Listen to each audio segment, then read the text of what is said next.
ಒಂದು ನಾವು ನಮ್ಮ ಕುಟುಂಬದ ಮೇಲೆ, ನಮ್ಗಳ ಮೇಲೆ, ನಾವು ಮಾಡೋಂಥ ಕೆಲಸದ ಮೇಲೆ ಹಾಗೂ ಪ್ರಕೃತಿ ಮೇಲೆ ಗಮನ ಇಟ್ಕೊಂಡು ನಮ್ಮ ಕೆಲಸನ ನಾವು ಶ್ರದ್ಧೆಯಿಂದ ಮಾಡೋಣ.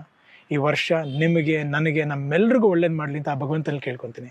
So wish you all a very happy new year. ಹೊಸ ವರ್ಷದ ಶುಭಾಶಯಗಳು. Stay positive.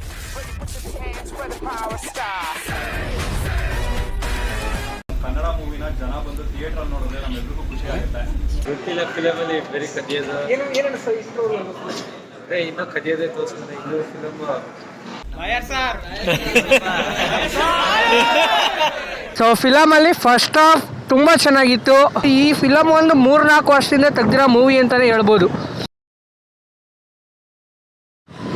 Hello everyone, welcome back. ನಾನು ನಿಮ್ಮ ಆಯನ್ ಸಮಾಚಾರ ಯೂಟ್ಯೂಬರ್ ಮೈಸೂರು ಹುಡುಗ. ನಿಮ್ಗೆ ಆಲ್ರೆಡಿ ತಮ್ಮನೇಲಿ ಗೊತ್ತಾಗಿರುತ್ತೆ ನಾನು ಯಾವ ವಿಚಾರದ ಬಗ್ಗೆ ಮಾತಾಡೋಕ್ಕೆ ಬಂದಿದ್ದೀನಿ. ನನಗನ್ಸಿರೋನೇ ನಾನು ಹೇಳೋದು, ನಿಮ್ಮ ವಸ್ತುಗಳಿಗೆ ನೀವೇ ಜವಾಬ್ದಾರರು. ಸೊ ಈ ಒಂದು ಮೂವಿಗೆ ಹೋಗ್ತಾ ಇದ್ದೀನಿ ನಮ್ಮ DRCಲಿ. ಇವತ್ತು ಬಂದು 13ನೇ ತಾರೀಕು ಸೋಮವಾರ 4:15 ಶೋ. ಸೊ ದಿಲೀಪ್ ರಾಜ್ ಅಂತ ಇದ್ರಲ್ಲಿ ಮಾಡಿರೋರು ಆ್ಯಕ್ಟರು. ಸೊ ನಿಮ್ಗೆ ಇವರು ಜಾಸ್ತಿ ಹೆಂಗೆ ಪರಿಚಯ ಇರುತ್ತೆ ಅಂದರೆ ಅಪ್ಪು ಫ್ಯಾನ್ಸ್ಗಳು ತುಂಬ ಚೆನ್ನಾಗಿ ಇವ್ರು ಗೊತ್ತಿರುತ್ತೆ. ನನಗೂ ಹಂಗೆ ಇವ್ರು ಗೊತ್ತಿರೋದು ಜಾಸ್ತಿ. ಮಿಲನ ಮೂವಿಲಿ ಹೇಮಂತ್ ಅಂತ ಒಂದು ಕ್ಯಾರೆಕ್ಟರ್ ಇದೆಯಲ್ಲ, ಸೊ ಆ ಒಂದು ಕ್ಯಾರೆಕ್ಟ್ರು ಮಾಡಿರೋದು ಇವರೇನೆ. ನನಗೆ DRC one of my favourite ಅಂದ್ಕೊಳ್ಳಿ. ಥಿಯೇಟರ್ಗಳು ಕೇಳಿದ್ರೆ Sangam, Raj Kamal, Woodland and Gayatri first preference. ಮುಂಚೆ ಇದಕ್ಕಿತ್ತಪ್ಪ ಶಾಂತಲಾಗೆ ಚಿಕ್ಕ ವಯಸ್ಸಲ್ಲಿ. ನಾವು ದೊಡ್ಡವ್ರು ಆಗ್ತಾ ಆಗ್ತಾ ಎಲ್ಲಿ ಕರೋನಾ ಟೈಮಿಂದ ಆ ಥಿಯೇಟ್ರೇ ಹೊಡೆದಾಕ್ಬಿಟ್ರಲ್ಲ. ಫಿಲಮ್ ನೇಮ್ ಕೇಳಿದ್ರೆ ನಿಮ್ಮ ವಸ್ತುಗಳಿಗೆ ನೀವೇ ಜವಾಬ್ದಾರರು. ಸಡನ್ನಾಗಿ ಕೇಳಿದ ತಕ್ಷಣ ಏನಾದ್ರು ನಮ್ಮ ವಸ್ತುಗಳು ನಾವೇ ಜವಾಬ್ದಾರಿ, ಏನೋ ವಸ್ತು ಕಳ್ಕೊಬಿಡ್ತಾರೇನಪ್ಪ ಫಿಲಮಲ್ಲಿ. ಹಂಗೆ ಬಂದಾಗೆಲ್ಲ ನಿಮ್ಮೆಲ್ಲರಿಗೂ ತಲೆಗೆ ಬರೋದೇ ಕಳ್ತಾನ. ಫಾರ್ ಎಕ್ಸಾಂಪಲ್ ಈಗ ಎಲ್ಲೇ ಹೋಗಿ ನೀವು ಇಲ್ಲಿ ಮನೇಲಿ ಹೇಳ್ತಾರೆ ಹುಷಾರು, ಎಲ್ಲರೂ ಆಚೆ ಕಡೆ ಹೋಯ್ತೀವಿ ಅಂದರೆ ಅಪ್ಪ ಅಮ್ಮ ಹೇಳೇ ಹೇಳ್ತಾರೆ ಫೋನ್ಗಳು ಹುಷಾರು. ಸೊ ಅದೇ ರೀತಿ ಇದೂ ಕೂಡ ನನಗೆ ಫೀಲ್ ಆಗಿದ್ದು. ಆಬ್ವಿಯಸ್ಲಿ ಹಂಗೆ ಅಲ್ಲ ಫೀಲ್ ಆಗೋದು. ಸೊ ನಿಮ್ಮೆಲ್ಲರಿಗೂ ಗೊತ್ತು ನಾನು ನ್ಯಾಚುರಲ್ ಬ್ಲಾಗರ್ ಅಂತ. ಸೊ ಇದ್ರದ್ದು distributor one of the producer ಬಂದು PRK ಪ್ರೊಡಕ್ಷನ್ ಅವ್ರಿಗೆ ಕೂಡ. ಸೊ PRK ಪ್ರೊಡಕ್ಷನ್ ಅಂತ ನೋಡಿದ ತಕ್ಷಣ ಯಾರೇ ಆಗಿರಲಿ, ಯಾವುದೇ ಫಿಲಮ್ ಆಗಿರಲಿ, PRK ಅಂತ ಬಂತು ಅಂದಿದ ತಕ್ಷಣ ಮುಗೀತು, ಆ ಫಿಲಮ್ ನುಗ್ತಾ ಇರೋದೆ. ಎಷ್ಟೋ ಜನ ಹೇಳ್ತಾರಲ್ಲಪ್ಪ ದೊಡ್ಡ ಮನೆಯವರು ಯಾರನ್ನು ಬೆಳೆಯೋಕ್ಕೆ ಬಿಡಲಿಲ್ಲ ಅಂತ. ಇದಕ್ಕಿಂತ ಬೆಸ್ಟ್ ಎಕ್ಸಾಂಪಲ್ ನಿಮಗೆಲ್ಲ ಬೇಕಾ? ದೊಡ್ಡ ಮನೆಯಿಂದ ಬರ್ತಿರೋದು ಆಲ್ಮೋಸ್ಟ್ ಅಲ್ಲಿ PRK ಪ್ರೊಡಕ್ಷನಿಂದ ಎಲ್ಲ ಹೊಸೊಬ್ರಿಗೇನೆ. ಇದಕ್ಕಿಂತ ಬೆಟರ್ ಎಕ್ಸಾಂಪಲ್ ಬೇಕಾ? ಯಾರೋ ಏನೋ ಹೇಳಿದ್ರು ಅಲ್ಲಿ ಹೇಳಿದ್ರು ಅಂತ ಬರೀ ಕೇಳೋದೇ ಆಗೋಯ್ತು ನಮ್ಮ ಜನಗಳ ಪರಿಸ್ಥಿತಿ. ಅದಕ್ಕೆ ಸುದೀಪ್ ಸರ್ ಒಂದು ಮಾತು ಹೇಳಿದ್ರಲ್ಲ, ಸರ್ ಇದೇ ಥರ ಹೇಟ್ರಿಸಮ್ ಹೋಯ್ತಿದ್ರೆ ನಮ್ಮ ಇಂಡಸ್ಟ್ರಿ ಬಿದೋಗ್ಬಿಡುತ್ತೆ ಅನ್ನೋ ಆ ಲೈನಲ್ಲಿ ಹೇಳಿದ್ರಲ್ಲ, ಅದು ನಿಜ ಅಂದ್ಕೊಳ್ಳಿ. ಸೊ ಸಿಂಪಲ್, ನಮ್ಮನ್ನ ಇಷ್ಟಪಡೋರು ನಾವು ಇಷ್ಟಪಡೋಣ, ಒಳ್ಳೇದು ಮಾಡೋರು ಒಳ್ಳೆಯದೇ ಆಗಲಿ. ಐಸಾ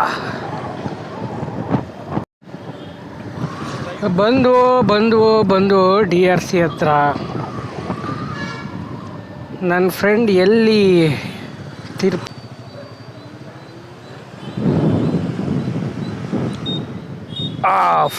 ಅಲ್ಲಿ ಜಾಗ ಇತ್ತು, ಅಲ್ಲೇ ಹಾಕ್ಬಿಡೋಣ.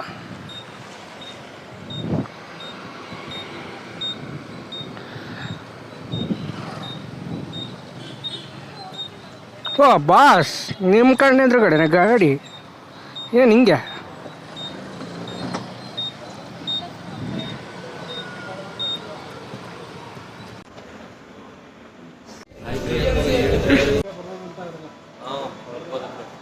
ಸೊ ಬನ್ನಿ, ನಮ್ಮ ಸ್ಕ್ರೀನ್ ಇಲ್ಲೇ ಮುಂದೆನೇ ಇದೆ. ಈಗ ಒಳಗಡೆ ಹೋಗೋಣ.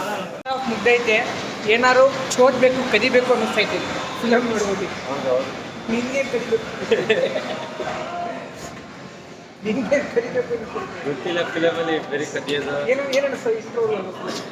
ಇನ್ನೂ ಕದಿಯೋದೇ ತೋರಿಸಿದ್ರೆ ಇನ್ನೂ ಫಿಲಮ್.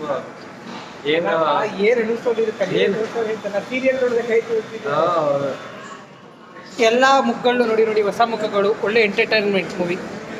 ಅಷ್ಟು ಕಾಮಿಡಿ ಫ್ಯಾಕ್ಟರ್ಸ್ ಇಲ್ಲ, ಬಟ್ ಎಂಟರ್ಟೈನ್ಮೆಂಟ್ ಮೂವಿ ಚೆನ್ನಾಗಿತ್ತು. ಸೊ ಗಾಯ್ಸ್, ಇಲ್ಲಿಗೆ ಮೂವಿ ನೋಡಿ ಮುಗೀತು. ಸೊ ಓಪನ್ ಸ್ಟೇಟ್ಮೆಂಟ್ ನನಗನ್ಸಿವ್ನೇ ನಾನು ಹೇಳೋದು.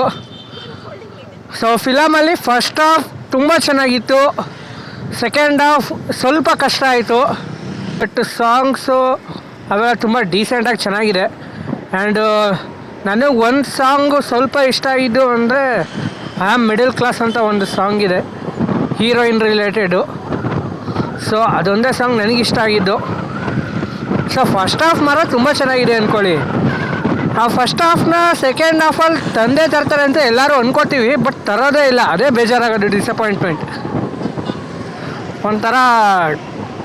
ಒಂಥರಲ್ಲ ಈ ಥರ ಒಂದು ಫಿಲಮ್ ನಾನು ನೋಡೇ ಇಲ್ಲ. ಫಸ್ಟ್ ಹಾಫ್ ಇದ್ದಿದ್ದೇ ಒಂಥರ ಸಕಲಾಗಿತ್ತು. ಸೆಕೆಂಡ್ ಹಾಫು ಅದು ಕಂಟಿನ್ಯೂಟಿ ಇರುತ್ತೆ ಅಂದ್ಕೊಂಡೆ, ಸೌಂಡಿಂಗೇ ಇಲ್ಲ. ನೀವು ಮೂವಿ ನೋಡಿರೋ ನೀವು ಕೂಡ ಕಮೆಂಟ್ ಮಾಡಿ ತಿಳಿಸ್ರಪ್ಪ ನಿಮ್ಗೇನು ಇಷ್ಟ ಆಯಿತು ಅಂತ. ಬಟ್ ಫಸ್ಟ್ ಹಾಫ್ ಮಾತ್ರ ಚೆನ್ನಾಗಿದೆ. ಈ ಫಿಲಮ್ ಒಂದು 3-4 ವರ್ಷದಿಂದ ತೆಗ್ದಿರೋ ಮೂವಿ ಅಂತಲೇ ಹೇಳ್ಬೋದು. ಬಿಕಾಸ್ ಗಾಡೀಲಿ ಯೂಸ್ ಮಾಡಿರೋ ನಂಬರ್ ಪ್ಲೇಟ್ಸ್ ಅವೆಲ್ಲ ನೋಡಿದಾಗ HSRP ನಂಬರ್ ಪ್ಲೇಟ್ ಇವಾಗ ರೀಸೆಂಟ್ 1 or 2 years ಬ್ಯಾಕಿಂದ ಓಡ್ತಾ ಇರೋದು. ಸೊ ಅದು ಅನಿಸ್ಬಿಡುತ್ತೆ ನಮಗೆ. ಸೊ ಅರ್ಥ ಆಗಿದೊಂದೇ, ಏನೇ ಆದ್ರೂ ನಮ್ಮ ಹುಷಾರಲ್ಲಿ ನಾವಿರಬೇಕು. ಯಾವುದೂ ಕೈಲೂ ಸಿಗಾಕೊಳ್ಳೋಕೆ ಹೋಗ್ಬಾರ್ದು. ಯಾವುದೇ ಏನೇ ಇದ್ರೂ ಹುಷಾರಾಗಿರಬೇಕು. ನಮ್ಮ ವಸ್ತುಗಳನ್ನೂ ಚೆನ್ನಾಗಿ ನೋಡ್ಕೋಬೇಕು, ಹೆಣ್ಮಕ್ಳಿಂದನೂ ಹುಷಾರಾಗಿರಬೇಕು. ದಯವಿಟ್ಟು ಈ ಗಜಾಬಿಜಿಗೆ ಸಿಗಾಕೊಳ್ಳೋಕೆ ಹೋಗ್ಬೇಡಿ. ಗ್ಯಾಮ್ಲಿಂಗ್ ಅಂತೀವಿ. ಕೆಲವೊಬ್ರು ಸವಾಸ ಮಾಡಿದ್ರೆ ನಮ್ಮ ಲೈಫೇ ಗ್ಯಾಮ್ಲಿಂಗ್ ಆಗೋದಕ್ಕಿಂತ ಹೆಚ್ಚಾಗಿ ಜೀವನ ಹಾಳಾಗೋಗುತ್ತೆ. ಈ ಸೆಕೆಂಡ್ ಹಾಫಲ್ಲಿ ತೋರಿಸಿರೋ ಸೀನ್ಸ್ಗಳನ್ನೆಲ್ಲ ನಾವು ನಮಗೆ ಅನಿಸುತ್ತೆ ಹಿಂದನ್ನು ಒಂದು ಸ್ವಲ್ಪ ಫಿಲಮ್ಗಳ ನೋಡಿರ್ಬೇಕಲ್ಲ. ಸೊ ಇದಾಗಿದೆ ನನ್ನ ರಿವ್ಯೂ. ನನಗನ್ಸಿರೋ ನಾನು ಹೇಳೋದು. ನೀವೇನೋ ನನ್ನ ಚಾನಲ್ಗೆ ಹೊಸೊಬ್ಬರಾಗಿರೋ ಮರಿ ಜನ ಲೈಕ್ ಮಾಡಿ, ಶೇರ್ ಮಾಡಿ, ಸಬ್ಸ್ಕ್ರೈಬ್ ಮಾಡ್ಕೊಳ್ಳಿ. See you all, take care, bye, ಶುಭರಾತ್ರಿ. ಸೊ ಹಾಗೆ ಟಿಪಿಕಲ್ ಕನ್ನಡಿಗ ಅವರು ಸಿಕ್ಕಿದ್ರು, ಕಿತ್ತಾಡಿ ಕಿರಣ್ ಅವರು ಸಿಕ್ಕಿದ್ರು. So these two are also my one of the inspirations. ಬೇಕು ಅಂತಂದ್ರೆ ಈ ಸಿನಿಮಾ ಗೆಲ್ಲೋದು ಬಹಳ ಅಗತ್ಯ. ಪ್ಲೀಸ್ ನಮ್ಮ ಜೊತೆ ಕೈ ಜೋಡಿಸಿ. ನಿಮಗೆ ಇಷ್ಟ ಆಗಿದ್ರೆ ಈ ಸಿನಿಮಾ ಎಲ್ಲ ಕಡೆ ತಿಳಿಸಿ, ಪೋಸ್ಟ್ ಮಾಡಿ, ಹೆಸಿಟೇಟ್ ಆಗಬೇಡಿ. ನಿಮಗೆ ಇಷ್ಟ ಆಗಿದ್ರೆ ನಿಮ್ಮ DP ಇಟ್ಕೊಳ್ಳೋಕ್ಕೆ ಅಥವಾ ನೀವು ಸೋಷಿಯಲ್ ನೆಟ್ವರ್ಕ್ ಅಲ್ಲಿ ಶೇರ್ ಮಾಡೋದಕ್ಕೆ ತಮ್ಮ ಸಹಕಾರ ಆಗತ್ತಿಲ್ಲ. ಓವರ್ ಟು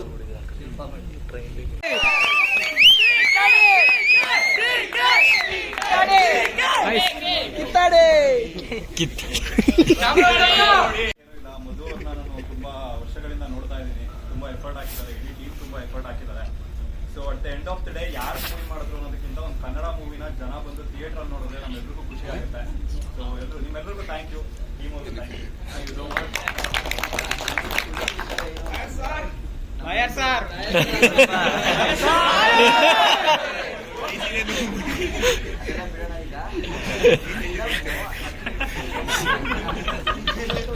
ಹೊಸ ಕಾರ್ ಹಿಂಗೈತೆ, ಮರ್ತೇ ಹೋಗೈತೆ ಸರ್. ಹೊಸ ಕಾರ್ ತಗೊಂಡಿದ್ದೀರಾ? ಜೋರು ಇರಲಿ.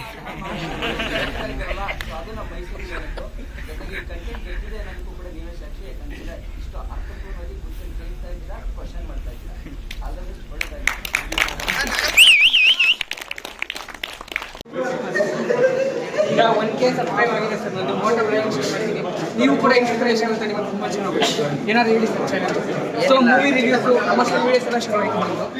ಏನು ಮಾಡಿದ್ರು ಕಂಟಿನ್ಯೂಸ್ ಆಗಿ ಮಾಡಿ, ಓಕೆ, ಜೊತೆಗೆ ಬಿಡದೆ ನಿಮ್ಗೆ ಯಾವ್ದ್ರಲ್ಲಿ ಸ್ಟ್ರಾಂಗ್ ಇದ್ರೋ ಅದನ್ನು ಮಾಡ್ತಾ ಹೋಗಿ ಸರ್. ಸಕ್ಸಸ್ ನಿಮ್ದಾಗಲಿ.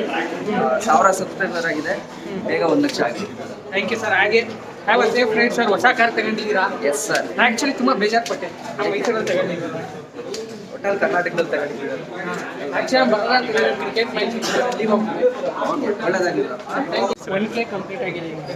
ಮೋಟೋ ಲಿಂಕ್ ಶುರು ಮಾಡಿ, ನಿಮಗೂ ಗೊತ್ತಿಲ್ಲ, ನೀವು ನನ್ನ ಇನ್ಸ್ಪಿರೇಷನ್ ಅಂತ. ಮೂವಿ ರಿವ್ಯೂಸ್, ಪ್ರಮೋಷನ್ ವೀಡಿಯೋಸ್ ಮಾಡಿ. ಏನಾದ್ರು ಹೇಳಿ ಸರ್ ಚಾನಲ್.